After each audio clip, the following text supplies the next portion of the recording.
নবনীরদনিন্দিত কান্তিধারম রসসাগর নাগর भूपवरं।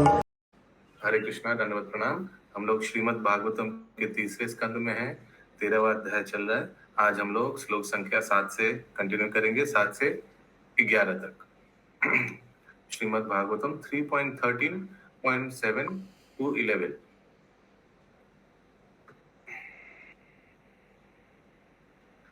सात नंबर श्लोक। त्वमेक सर्वभूतानां जन्म वृत्तिद पिता तथापि न प्रजानन्ते शुशकेन वा भवेत्।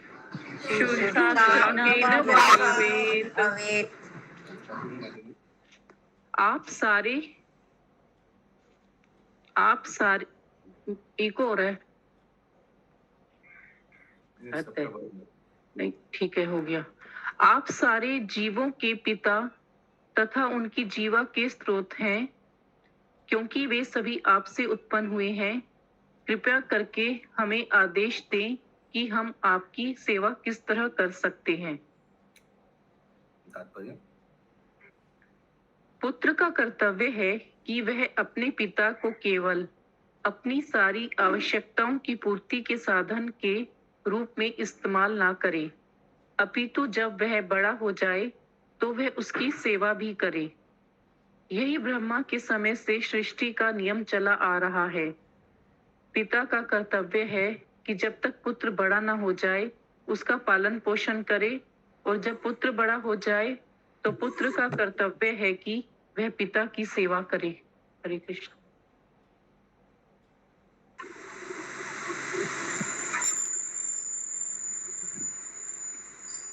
ओके, तो अभी मनु ने पिता को पूछ रहा है, no please order us how we may be able to render service unto you.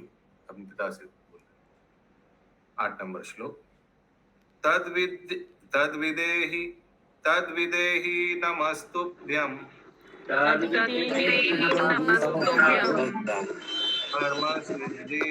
सिद्ध्यात्म शक्तिषु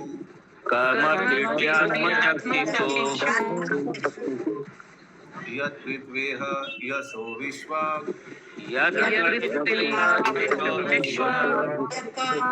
अमुत्र च भवेत् गति।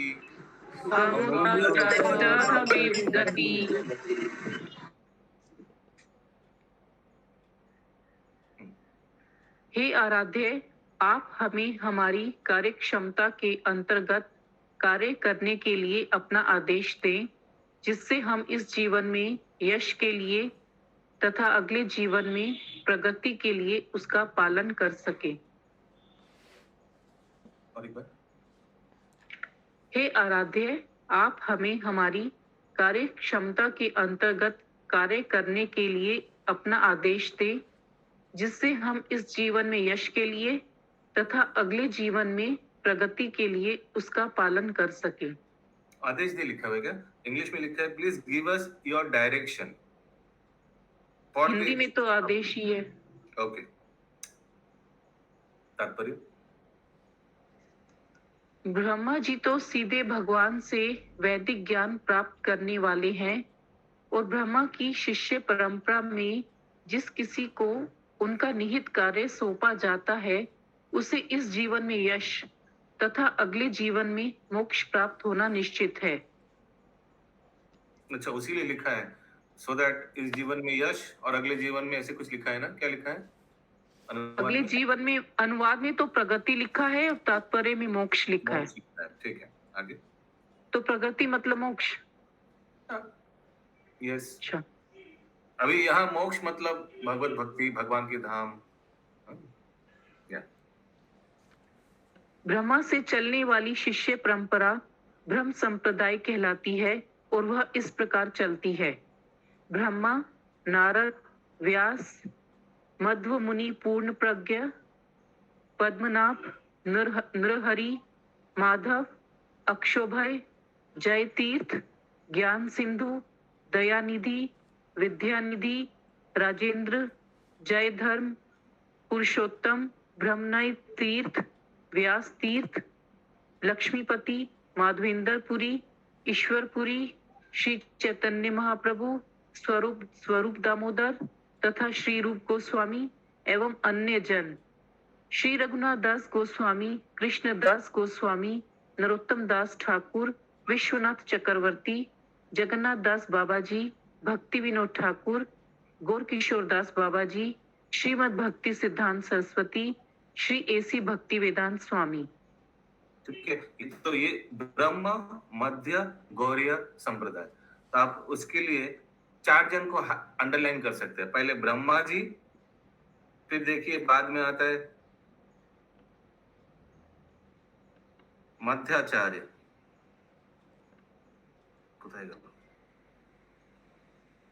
मध्व मुनि लिखा है प्रभु, वही पूर्ण प्रज्ञ मध्व मुनि लिखा है। अच्छा ठीक है, और फिर अंडरलाइन कीजिए चैतन्य महाप्रभु।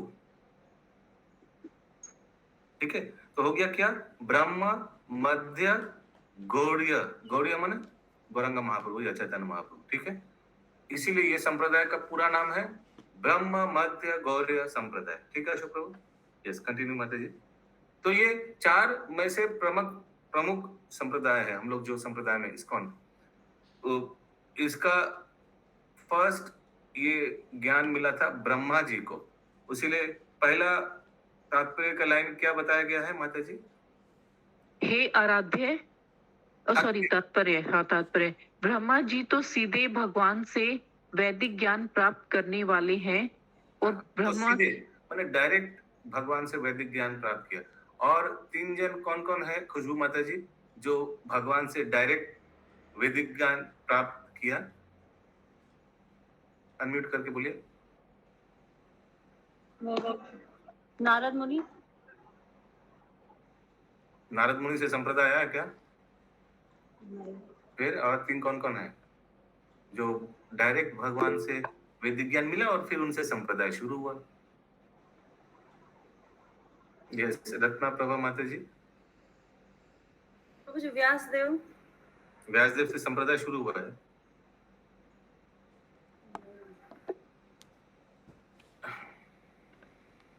यस शंभु दत्त प्रभु, पहले ही ना क्यों बोलिए ना, कितना इजी क्वेश्चन है सोचिए। हाँ भारती माता जी। ब्रह्मा जी, चैतन्य महाप्रभु और मध्य माधव बोले ना। मैं पूछ रहा हूँ ब्रह्मा जी के अलावा डायरेक्ट भगवान से ज्ञान और किन 3 को मिला था जिन तीनों से फिर नया संप्रदाय शुरू हुआ? चैतन्य महाप्रभु, श्री संप्रदाय। अरे कृष्ण प्रभु जी, भोले बाबा रुद्र। म्यूट, कोई पूछा नहीं, मत बोलिए ऐसे। भारती माता जी, अच्छा समझ गए। हाँ प्रभु तो इसी संप्रदाय में आ गया, ब्रह्म मध्य गौड़ संप्रदाय में। और कौन 3 जन था जो भगवान से मिला और फिर उनका संप्रदाय शुरू हुआ? एगो रुद्र संप्रदाय। हाँ क्या? रुद्र संप्रदाय। यस, तो कौन किनको, तो रुद्र संप्रदाय में किनको मिला था डायरेक्ट भगवान से ज्ञान? रुद्र यानी शिव जी। हाँ, फिर नेक्स्ट 2 हो गया। श्री संप्रदाय यानी श्री कौन है? श्री यानी श्री किसको बोलते हम लोग? श्री मुझे लक्ष्मी क्या? हाँ लक्ष्मी को, हाँ अच्छा तो समझ में आ गया। ठीक है, और लास्ट किनको मिला था ज्ञान भगवान से डायरेक्ट जिनसे संप्रदाय शुरू हो गया? संप्रदाय जब टर्न था तब नहीं बोल पाया। चौथा है कुमार संप्रदाय। ठीक है, तो भगवान ने चतुष कुमार को ये ज्ञान दिया था, तो उनसे भी संप्रदाय है। ठीक है, अभी जो जो हाथ उठाए उनसे हम पूछेंगे, जैसे महामंजरी माता जी, ये 4 संप्रदाय का आचार्य बताइए, एक एक करके संप्रदाय का नाम और फिर उनका आचार्य को बताइए। सुषमा अग्रवाल माता जी, सुनीति राधिका माता जी, अपने हाथ उठाए बताइए, 4 संप्रदाय का आचार्य बताइए।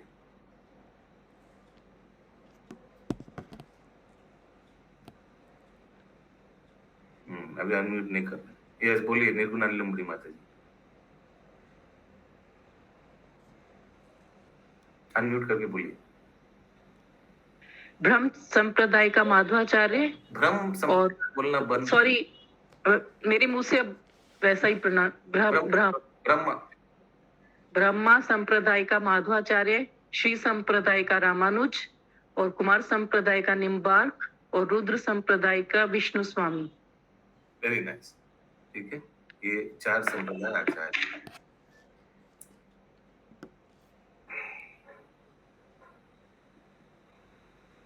आगे ब्रह्मा से चलने वाली शिष्य परंपरा की यह धारा आध्यात्मिक है, जबकि मनु से चलने वाली वंश परंपरा भौतिक है, किंतु दोनों ही कृष्ण भावनामृत की एक ही लक्ष्य की ओर अग्रसर है। हरे कृष्ण। तो मनु भी सृष्टि कर रहा है, वो भी दूसरा परंपरा, वो प्रजा उत्पन्न करने का परंपरा है ना। मनु ने इसको किया, उसने इसको किया, ऐसे ऐसे करके सृष्टि किया। लेकिन मनु भी सृष्टि इसलिए कर रहा है कि जीव को फिर से मौका मिले जड़ जगत में आकर भक्ति करके फिर से भगवान के धाम में जाने का।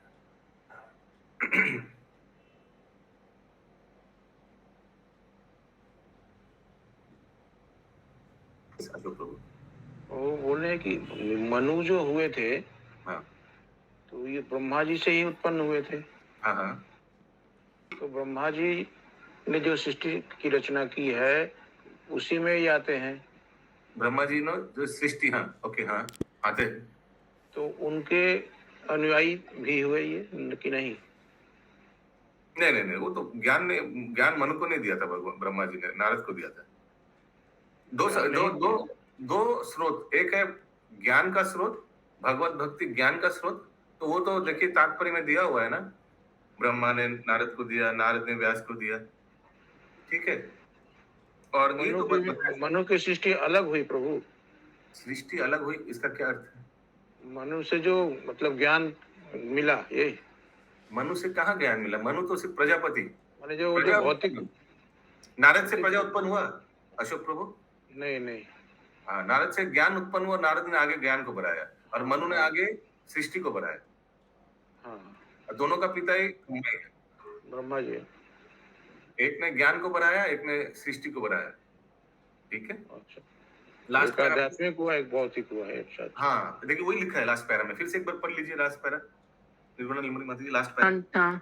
ब्रह्मा से चलने वाली शिष्य परंपरा की यह धारा आध्यात्मिक है, जबकि मनु से चलने वाली वंश परंपरा भौतिक है, किंतु और शिष्य परंपरा और वंश परंपरा। 9 नंबर श्लोक। अभी तो मनु ने डायरेक्शन मांगा ब्रह्मा जी से ना, प्लीज हमको रास्ता दिखाइए कैसे क्या करना है। अभी ब्रह्मा जी उत्तर दे रहे हैं। ब्रह्मवाचा पितास्तुभ्यम् अहं तथा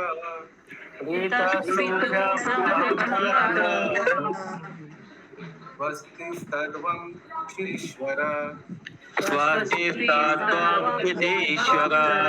ज्ञानेन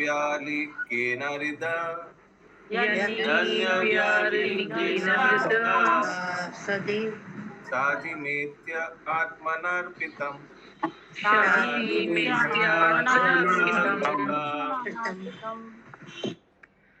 ब्रह्मा जी ने कहा, हे प्रिय पुत्र, म्यूट कुछ मत।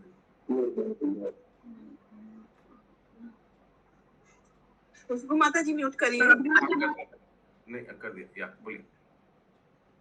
ब्रह्मा जी ने कहा, हे प्रिय पुत्र, हे जगत के स्वामी, मैं तुमसे अति प्रसन्न हूँ और तुम्हारे तथा तुम्हारी पत्नी दोनों ही के कल्याण की कामना करता हूँ।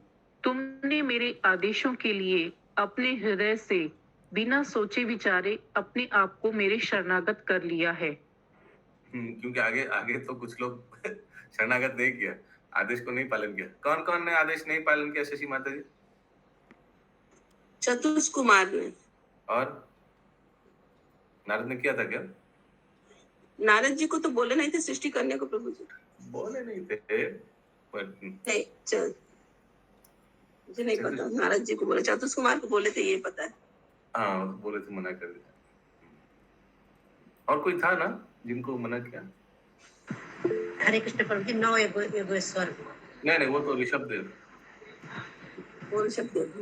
वो ऋषभ देव, ब्रह्मा जी के रुद्र पुत्र। को बोले थे प्रभु, रुद्र के पुत्र, रुद्र को बोले रुद्र के थे ना, 11 रुद्राणियां पैदा किए थे। रुद्र को तो मना किए। वो लोग मनमानी कर रहे नहीं, थे। पहले बोले थे ना, जब बहुत ज्यादा विकराल हो गया तब मना किए। पहले तो बोले थे, उन लोग बढ़ाए भी तो था। जब उन्हीं के ऊपर हमला करने लगे तब बोल रहे हैं तो बस करो बस करो। तो वो तो आज्ञा का पालन किए, वो आज्ञा नहीं माने ऐसा तो नहीं किए। वो दोनों आज्ञा सृष्टि भी किए और फिर मना किए तो बंद भी किए। अच्छा, ये चीज कॉन्सेप्ट थोड़ा अच्छा। ओके, तात्पर्य। पिता तथा पुत्र का संबंध अतीव उदात्त होता है। पिता स्वभावतः पुत्र का शुभेच्छु होता है और अपने पुत्र के जीवन की प्रगति में सहायता करने के लिए सदैव उद्यत रहता है। किंतु पिता की शुभेच्छा के बावजूद पुत्र कभी कभी निजी स्वतंत्रता का दुरुपयोग करके विपत हो जाता है। हर जीव में, चाहे वह कितना छोटा या बड़ा क्यों न हो, स्वतंत्रता की रुचि होती है। यदि पुत्र मुक्त भाव से पिता के मार्गदर्शन पर चलना चाहता है तो पिता सभी तरह से उसे आदेश देने तथा उसका मार्गदर्शन करने के लिए 10 गुना अधिक उत्सुक रहता है। यहाँ पर ब्रह्मा जी तथा मनु के व्यवहार में पिता पुत्र का जो संबंध प्रदर्शित हो रहा है वह सर्वोत्तम है। पिता तथा पुत्र दोनों ही सुयोग्य हैं और समस्त मानव जाति को उनके आदर्श का अनुसरण करना चाहिए। पुत्र मनु ने अपने पिता ब्रह्मा से मुक्त भाव से आदेश देने के लिए कहा और पिता, जो वैदिक ज्ञान से पूर्ण थे, उसे देने के लिए अति प्रसन्न थे। मनुष्य को मानव जाति के पिता के इस उदाहरण का दृढ़ता से पालन करना चाहिए, क्योंकि इससे पिता तथा पुत्र के संबंध उन्नत बनेंगे। हरे Krishna. The example of the father of mankind may be rigidly followed by mankind, and that will advance the cause of the relationship of father and son. So, पिता का आज्ञा को पालन क्यों करना चाहिए पुत्र को? एक तो है वेलविशर है, उन्हीं से उत्पन्न हुआ है, तो कभी गलत उपदेश नहीं देगा। ये मूल कारण है, तो इसीलिए मानना चाहिए। लेकिन एक दिया है, पिता अगर भक्त हैं तो जैसे चतुष कुमार ने नहीं माना अपना पिता का आदेश को, नहीं माना। पिता क्रुद्ध हो गए थे, लेकिन पिता भी भगवान के भक्त है। ज्यादा कुछ बोला क्या? चतुष कुमार को कुछ श्राप आप दे दिया? नहीं, क्योंकि उनको मालूम है कि चतुष कुमार सही रास्ते पे जा रहे हैं। ये सुषमा माता जी। उदात्त मीन्स क्या हुआ? उदात्त यहाँ जो लिखा हुआ है, सेंटेंस बताना पड़ेगा, मेरे पास इंग्लिश है, पूरा सेंटेंस बताइए। श्रेष्ठ माता जी, श्रेष्ठ। यहाँ सेंटेंस क्या है माता जी? तात्पर्य का पहला लाइन है प्रभु जी, पिता तथा पुत्र का संबंध सदैव उदात्त होता है। इंग्लिश में सबलाइन लिखा है, सबलाइन।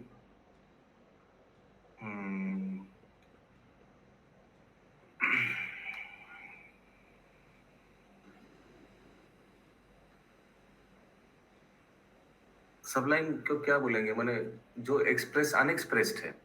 पिता उसके बाद वाला सेंटेंस जिसको वर्णन नहीं किया जा सकता। हाँ, सब चीज मुंह से बोला नहीं जा सकता है।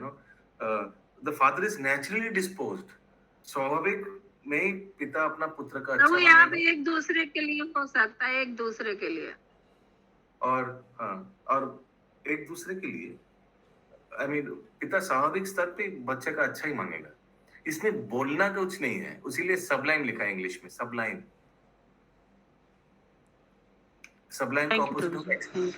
का ऑपोजिट होगा एक्सप्रेस्ड, यानी जो एक्सप्रेस किया जाता है। सबलाइन माने अगर वही, मतलब जिसका व्याख्या नहीं किया जा सकता, वर्णनीय ऐसे ही करेगा, नेचुरली डिस्पोज, ऐसे ही पिता अपना बच्चे का अच्छा ही करेगा, इसके लिए बोलने का कोई जरूरत नहीं। सबलाइन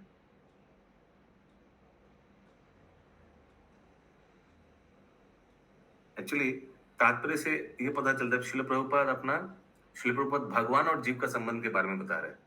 देखिए यहाँ बीच में लिखा है ना, अगर अगर बेटा अगर पिता का बात सुनता है तो पिता 10 गुना और ज्यादा उत्साह हो जाता है। ऐसे कुछ लिखा हुआ ना एक सेंटेंस।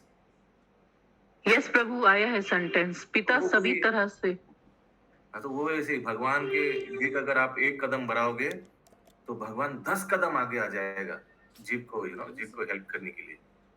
तो ये एकदम जीव और भगवान का संबंध के बारे में एक्चुअली बोला जा रहा है, क्योंकि असल में हम लोग का सबका पिता कौन है? कृष्ण। तो भगवान कृष्ण स्वाभाविक हम लोग का अच्छा ही चाहता है। सब लाइन अगला श्लोक 10 नंबर।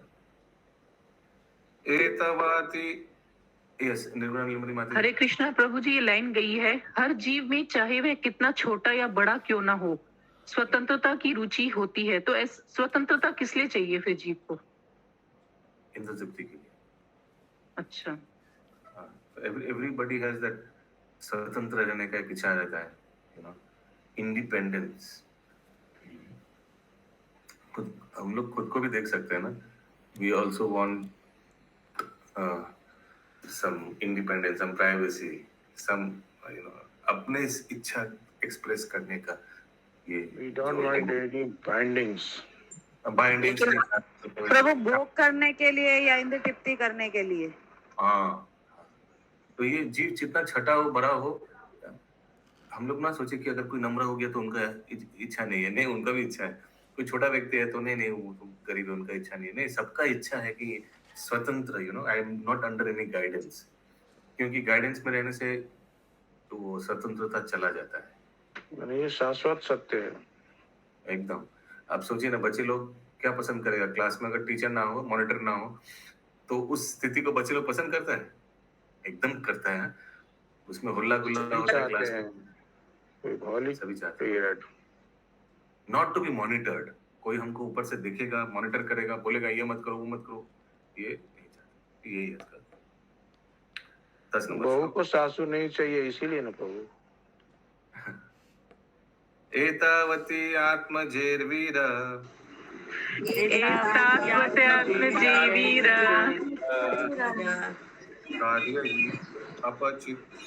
अपचितिर गुरौ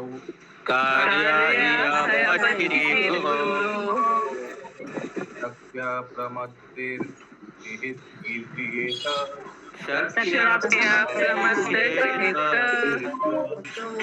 सादरम गतमत्सरे।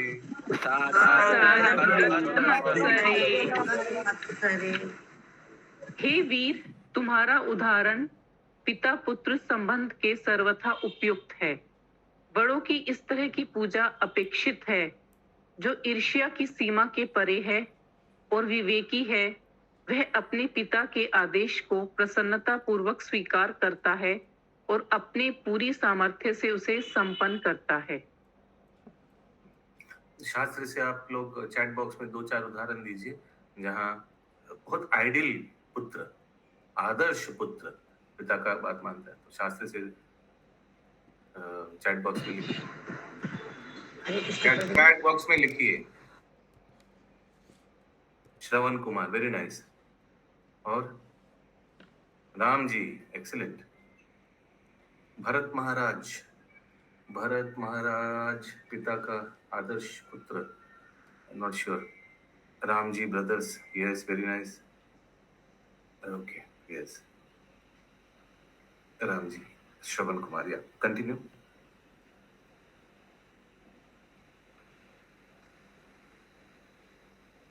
माता जी म्यूट में। हाँ, तात्पर्य, जब ब्रह्मा के पहले चारों पुत्रों सनक, सनातन, सनंदन तथा सनत कुमार ने अपने पिता की आज्ञा का पालन करने से इनकार कर दिया तो ब्रह्मा लज्जित हुए और उनका क्रोध रुद्र के रूप में प्रकट हुआ। ब्रह्मा इस घटना को भूले नहीं थे, अतएव मनु स्वयंभू द्वारा आज्ञा पालन किए जाने से वे अति उत्साहित हुए।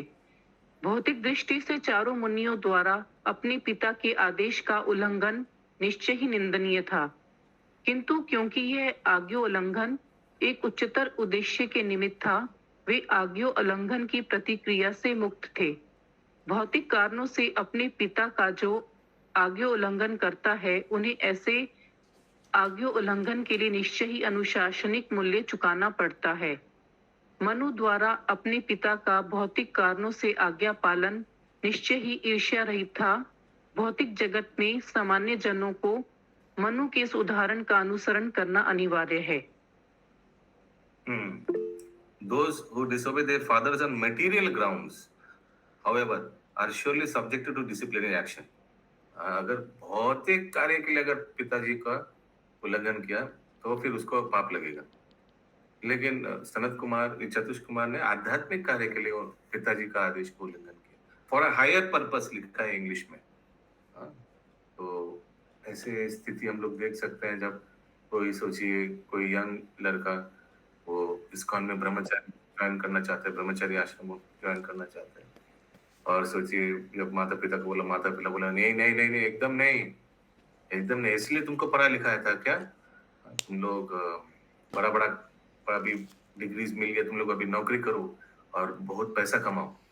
ये क्या कहाँ फंस रहे हो? उस समय अगर बच्चे लोग माता पिता का बात नहीं माना और मंदिर में भगवान की सेवा के लिए अगर ज्वाइन कर लिया तो क्या ये स्पिरिचुअल ग्राउंड्स होगा उल्लंघन का या मटेरियल ग्राउंड्स होगा? सुषमा शर्मा माता जी। मटेरियल होगा प्रभु जी। मटेरियल ग्राउंड्स पे ज्वाइन किया भारती माता जी। स्पिरिचुअल होगा ना? स्पिरिचुअल ग्राउंड्स पे ज्वाइन किया तो भारती माता जी क्या इसके लिए उसको पाप लगेगा? नहीं प्रभु जी, नहीं लगेगा। ये इसको हायर कॉज भगवान की सेवा के लिए ज्वाइन किया। ऐसे ब्रह्मा को मिलेंगे प्रभु। हाँ ऐसे इस टाइप के ब्रह्मा बहुत जगह मिलेंगे आजकल के दिन में। हाँ तो ये एक स्टोरी आता है, ये सत्य घटना है आचार्य रत्न प्रभु। ये कोई लड़का ज्वाइन किया था इस्कॉन का यूथ फोरम ब्रह्मचारी आश्रम। फिर कुछ दिन बाद माता पिता आया, बहुत गुस्से में था, तो पहले नीचे अल्बर्ट रोड के नीचे ग्राउंड फ्लोर में आया, तो अंदर बैठा कर कोई ऑफिस में बैठाया नीचे। फिर आचार्य रत्न प्रभु को बुलाया, नीचे आया प्रभु जी, उन लोग को पानी वानी पिलाया, फिर बोला यस। तो पिताजी बहुत गुस्से में था। पिताजी बोलने लगे ये कोई उम्र है? हाँ आप लोग उनको इधर मंदिर में सेवा के लिए ले, ये कोई उम्र है भक्ति करने का? हाँ तो ठीक है। फिर आचार्य रत्न प्रभु ने लड़का को बुलाया, नीचे आओ, तुम्हारा पिता बोल लगे ये कोई उम्र है, तुम चले जाओ। हाँ तो पिताजी बहुत खुश हो गए, थैंक यू। फिर उस लड़के का मम्मी को बोला ठीक है लड़का को ले जाइए, मैं ये पिताजी को रख दे रहा हूँ इधर मंदिर में, ये की उम्र है तो उनका तो उम्र हो गया तो इनको रख दे रहा हूँ। तो पिताजी बोला नहीं हम नहीं रहेंगे। बोला अभी तो बोला ये कोई उम्र है, आपका तो उम्र होगा, आप रह जाइए, लड़का को लेके जाइए। प्रभु कल परसों ये वीडियो आया था। तो फिर बोला ठीक है अभी रखिए, बाद में हम लोग आएंगे विचार करके, ठीक है अभी तो लड़का रहेगी। फिर हरे कृष्णा। यस अशोक प्रभु। हरे कृष्ण प्रभु बोल रहे हैं जब चतुष कुमार ने आज्ञा उल्लंघन किया हाँ तो उनका एक लक्ष्य था आध्यात्मिक उन्नति का, लेकिन जब ब्रह्मा जी आज्ञा उल्लंघन के प्रति स्वरूप उनको गुस्सा आया तो रुद्र का रूप प्रकट हुआ। तो इनका ये उद्देश्य क्या था? उद्देश्य क्या था? ये तो उद्देश्य नहीं था, प्रकट हो गया गुस्से में, कुछ उद्देश्य नहीं था, प्रकट हुआ। गुस्से इच्छा में तो जरूर होगी, त्रिनयन से रुद्र निकला है, गुस्सा हुआ देखें, लेकिन बच्चे लोगों को कुछ डाटा नहीं। एक तरह से ब्रह्मा जी भी भक्त है ना, उनको मालूम है कि हायर कॉज के लिए आगे बढ़ रहा है। फिर भी रुद्र को क्यों मतलब उत्पन्न होना? अपने आप हो गए।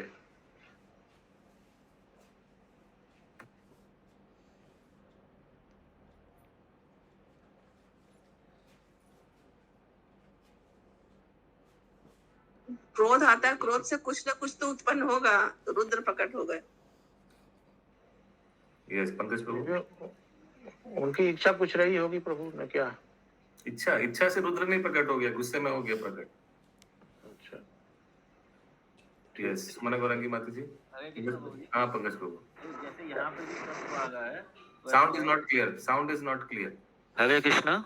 Yes better. यहाँ पे जो तत्व आ रहा है ये और भी जगह आया हुआ है ना कि जो भक्ति के मार्ग में आ जाता है उसका सारा रिस्पॉन्सिबिलिटी मतलब अदर जो रिस्पॉन्सिबिलिटी है वो सब एग्ज्यूम्ड हो जाता है, उसका मतलब माना जाता है कि वो सब उसने ऑलरेडी कर लिया।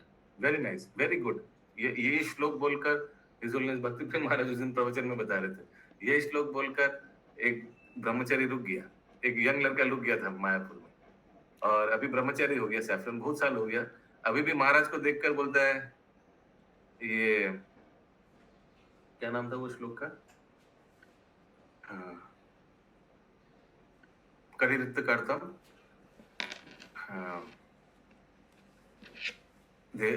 देवता का ऋण चुका लेता है क्या, ऋणीच राजन सर्वात्मनस्य देवाऋषि भूतानाम, ये वाला भूतात्मा ऐसा कुछ है ना, देवर्षि भूताप्ता नृणाम पितॄणाम, बोला ये श्लोक जब भी देखता महाराज को बोलता है इस श्लोक के लिए आप हमको फंसा दिया। अभी और एक भी है जो लास्ट में भगवान बोलते हैं सर्व धर्मान् परित्यज्य माम एकम शरणं, हम सब पापे भी होते हैं। यदि कोई पाप कुछ हो भी गया है यदि इससे, तो ये हायर कॉज के लिए तो वो तो भगवान का शरण में जाने से ऑलरेडी वो भी सब एग्ज्यूम्ड हो जाते हैं। पाप का सवाल ही नहीं उठ रहा है, माने ये हायर कॉज के लिए lower causes can be sacrificed at the highest cause है, इसीलिए तो हम लोग आए हैं, है ना, इसीलिए तो हम लोग आए हैं भगवान की सेवा करने के लिए, अपने आप को शुद्ध करने के लिए, भगवान के वापस जाने के लिए धाम में। Very good point. ये सुमना गौरंगी माता जी।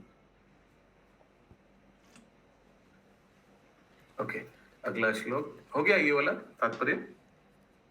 यस प्रभु, हो गया। अंतिम श्लोक 11 नंबर। सत्वमास्यम अपार्थो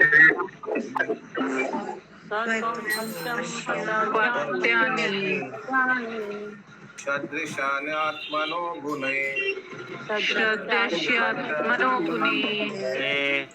उत्पाद्य ससधर्मेण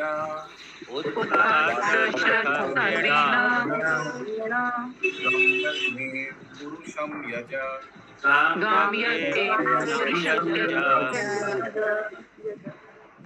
चूंकि तुम मेरे अत्यंत आज्ञाकारी पुत्र हो, इसलिए मैं तुम्हें आदेश देता हूँ कि तुम अपनी पत्नी के गर्भ से अपने ही समान योग्य संतानें उत्पन्न करो। तुम पूर्ण पुरुषोत्तम भगवान की भक्ति के सिद्धांतों का पालन करते हुए सारे जगत पर शासन करो और इस तरह यज्ञ संपन्न करके भगवान की पूजा करो। देखिए, इससे पता चलता है कितना कृष्णा कॉन्शियस है ब्रह्मा जी। अनुवाद पढ़िए, पता चलेगा कितना बड़ा भक्त है। फिर से पढ़िए एक बार अनुवाद। चूंकि तुम मेरे अत्यंत आज्ञाकारी पुत्र हो, इसलिए मैं तुम्हें आदेश देता हूँ कि तुम अपनी पत्नी के गर्भ से अपने ही समान योग्य संतानें उत्पन्न करो। तुम पूर्ण पुरुषोत्तम भगवान की भक्ति के सिद्धांतों का पालन करते हुए सारे जगत पर शासन करो और इस तरह यज्ञ संपन्न करके भगवान की पूजा करो।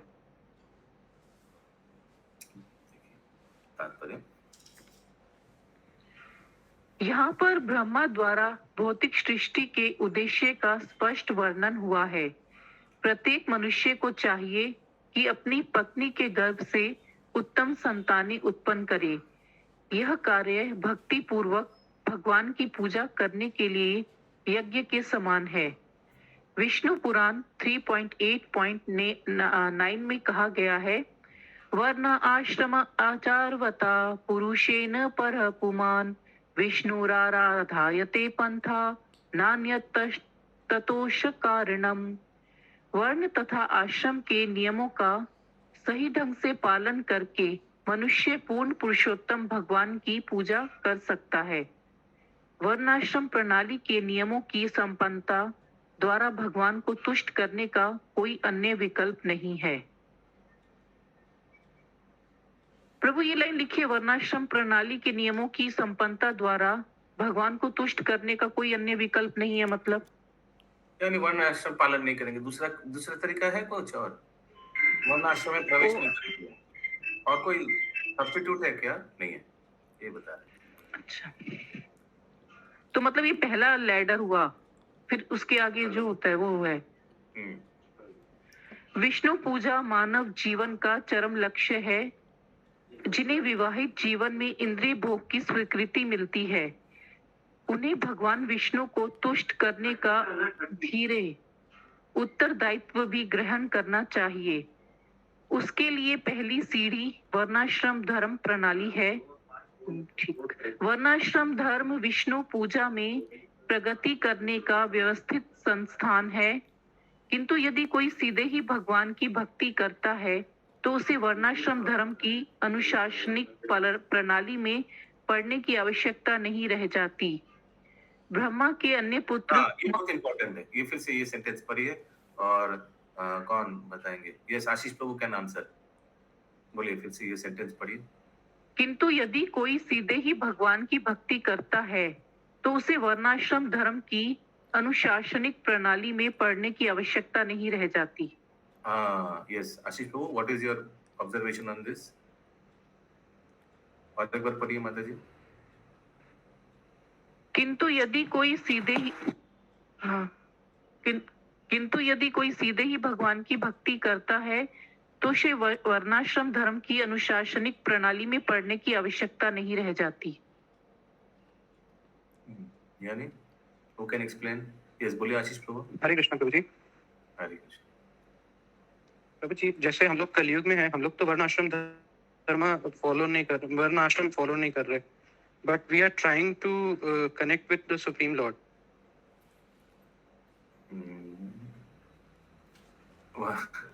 वर्णाश्रम मोटा मोटी तो फॉलो हो रहा है, अभी पहले पढ़ाई हुआ, फिर अभी गृहस्थ आश्रम है सब, तो थोड़ा बहुत तो वर्णाश्रम में है। यह बोला जा रहा है कि अगर कोई यदि वर्णाश्रम नहीं पालन किया, डायरेक्ट कृष्ण नारद मुनि हुए क्या प्रभु? Okay, let's see. संगिनी श्याम प्रिया माता जी। यस प्रभु, वही बोल रही थी, 4 कुमार नारद मुनि और जो बचपन से ब्रह्मचारी रूप में रहते हैं, उन लोग को वर्णाश्रम का जरूरत नहीं है। सो अगर कोई वर्ण और आश्रम को स्वीकार नहीं किया, क्योंकि ये वर्णाश्रम किस लिए दिया गया है? भगवान के भक्ति में आगे बढ़ने के लिए। तो लेकिन पहले से अगर कोई आगे बढ़ा हुआ है भक्ति में और लक्ष्य है कि भक्ति में ही रहेंगे, वर्णाश्रम प्रवेश नहीं करेंगे, तो वो बेटर है, वो हाईएस्ट है, हायर से कॉज है। यस, रेखा माता जी। वही कह रहे थे प्रभु जी, नारद ऋषि और चतुष्क कुमार, और इसमें ये भी आएंगे प्रभु जी भीष्म पितामह। तो यस, सो इसलिए लिखा है इंग्लिश में, it may not be necessary to undergo the disciplinary system of वर्णाश्रम। यानी पहले ब्रह्मचार्य ग्रहण कीजिए, फिर गृहस्थ जीवन ग्रहण कीजिए, 50 हो जाने के बाद वानप्रस्थ लीजिए। ये डिसिप्लिन, ये जो क्रोनोलॉजी, ये फॉलो करने का कोई जरूरत नहीं है। कोई ब्रह्मचार्य आश्रम में ज्वाइन किया और भक्ति में लग गया, उसी से कंटिन्यू करते करते उसका लिए गृहस्थ वानप्रस्थ कोई सवाल ही नहीं है। तो इस्कॉन में तो बहुत सारे लोग मिलेंगे ऐसे डायरेक्ट। ऐसे बहुत मिलेंगे। ये शशि माता जी। हरे कृष्ण प्रभु जी, भीष्म पितामह क्या भक्ति के लिए ब्रह्मचर्य को अपनाए थे? क्या भक्ति के लिए? मैं तो उनका नाम नहीं लिया। जी ली है, देखा माता जी ने लिया है। भगवान के भक्त है, भगवान के भक्त। उनका सिचुएशन ऐसे आ गया था, पिताजी के आदेश, पिताजी की इच्छा को पालन करने के लिए उन्होंने ऐसा, वो घटना तो हम लोग प्रतिज्ञा को पालन करने के लिए। हरे कृष्ण प्रभु जी, इससे पहले भी मैं लिया था, प्रतिज्ञा तो उन्होंने लिया था पिताजी को खुश करने के लिए। यस, रेखा माता जी। यही मैं पहले भी बोलने वाली थी प्रभु जी कि पिता का आज्ञा का पालन करने में भीष्म पितामह का भी। तो यहाँ थोड़ा वो फिट नहीं होता एग्जाम्पल। यहाँ किसी को बोला जा रहा है भक्ति में है और बढ़ने के लिए ये वर्णाश्रम में प्रवेश ही नहीं किया। जैसे उदाहरण दिया है चतुष्क कुमार का। चतुष्क कुमार इज परफेक्ट एग्जाम्पल। प्रभु हनुमान जी भी तो है। हनुमान जी भी तो है। यस यस, सुखदेव गोस्वामी भी है ना, क्योंकि वो बाहर ही निकलने नहीं चाह रहा था इसमें फंसने के लिए। didn't want to come out of mother's womb। शायद 12 या 16 साल में फिर बाहर आए। और कोई याद आ रहा है आपको कि कोई गृहस्थ आश्रम में प्रवेश ही नहीं किया? हरे कृष्ण प्रभु जी, सबरी भी आएंगे इसी में, अपने गुरु का आज्ञा का पालन किया, भक्ति में विवाह से भागकर अच्छा, हमको मालूम नहीं था शबरी का बैकग्राउंड क्या है, बताइए। पहले तो आप पंखा ऑफ कीजिए। हरे कृष्ण। हाँ, ये पंखा का आवाज आ रहा है। का आवाज आ रहा है। हाँ, यस। देखिए, हम भी क्लास में अच्छा से श्रवण हो, इसीलिए बहुत चुन चुन के काम करता हूँ। वो जो स्पीकर आस्ते आस्ते बोलता है, वॉइस वॉल्यूम अच्छा है, उनको बोलने के लिए, पढ़ने के लिए, फिर उनका साउंड पंखा उनको भी सैक्रिफाइस करना पड़ता है, so that everybody do nice श्रवणम। मैं भी उसका ही प्रयास करता हूँ। आप लोग भी थोड़ा करिए। जब आप लोग को बोलना है तो उस समय थोड़ा पंखा थोड़ा ऑफ कर दीजिए, फुश करके बीच में से आवाज आएगा और आप बोलेंगे। हाँ, बोलिए माता जी। सॉरी। हरे कृष्ण प्रभु जी, दंडवत प्रणाम। कहती सबरी के भी विवाह तय हुआ था जब, तो बलि दिया जा रहा था, पशु बलि होगा। शादी में बलि क्या है? हाँ, उनकी वो सबर जाति की थी प्रभु जी, तो पशु बलि उनके पिता देने के लिए बोले, तो बोली मेरे विवाह से इतने पशु बलि, इतने जीव हत्या होंगे। अपने साथ विवाह से वो भाग के वही गई ऋषि के आश्रम में। वहाँ ऋषि बहुत अच्छा और होता सब है, एकदम फिट होता है, एकदम फिट होता है। Very nice. जी प्रभु जी, तो वहाँ पे भक्ति में उनके गुरुजी लगाए। Okay, very good. और कोई एग्जांपल याद आ रहा है? श्री भक्ति सरस्वती ठाकुर जी भी तो शायद भक्ति में ही थे ना शुरू से। वेरी नाइस, एकदम नैष्ठिक ब्रह्मचारी। यस, प्रभुपाद लिखते हैं कोई तात्पर्य आया था उस दिन, मेरे गुरुदेव नमो विष्णुपाद परमहंस अष्टोत्तर शतक लिखा था ना, कुछ आया था तात्पर्य में, शायद 2-3 दिन आगे आया था। श्रील भक्ति सिद्धांत सरस्वती ठाकुर वो भी नैष्ठिक ब्रह्मचारी रह चुके हैं। हाँ प्रभु, आया था, उसी को तो याद आया अचानक। ओके, यस, आगे। हरे कृष्ण प्रभु जी। प्रभु जी, एक प्लवंगम भी है, वो कौन थे? हनुमान। वो उनको प्लवंग, अच्छा ठीक। प्लवंगमा, आप लोग ढूंढिए तो क्यों इनका नाम आया प्लवंगमा। थोड़ा हनुमान जी का तो बहुत फैन है, थोड़ा उनसे पूछे कि हनुमान जी का नाम प्लवंगमा क्यों है। उन लोग नहीं बता पाएगा प्रभु, ये हम ही लोग को ढूंढना होगा। गूगल में। यस, आगे पढ़िए। ब्रह्मा के अन्य पुत्र कुमारगण सीधे भक्ति में लग गए, अतएव उन्हें वर्णाश्रम धर्म के सिद्धांतों का पालन करने की आवश्यकता ही नहीं पड़ी। हरे कृष्णा। यस, वो वर्ण आश्रम, वर्ण मीन्स वृत्ति, वर्ण ये वृत्ति ना, पेट चलाने का। कोई पेट, वो सनत कुमार चतुष कुमार घूम घूम के भोजन मधुकरी कर लेगा। ये वर्ण, 4 वर्ण 4 आश्रम क्यों बनाया गया? वर्ण बनाया गया वृत्ति के लिए, भोजन क्या करेगा फिर? एक वर्ण में कर्तव्य है। ब्रह्मचारी, सॉरी, ब्राह्मण का कर्तव्य है यजन, याजन, पठन, पाठन, दान, प्रतिक्रिया। फिर ये सब कुछ नहीं फंसेंगे, वो कंटिन्यू भक्ति करेंगे। फिर क्षत्रिय क्या करेगा, फिर मर्केंटाइल क्लास वैश्य क्या करेगा, शूद्र क्या करेगा, कैसे अपना को पालन करेगा, इसमें फंसना ही नहीं है। पालन वो भगवान पालन करेगा। किसी का कोई प्रश्न है? नहीं तो हम लोग काहुत क्विज शुरू करते हैं। प्लीज लिंक दे दीजिए। ग्रंथराज श्रीमद् भागवतम की जय।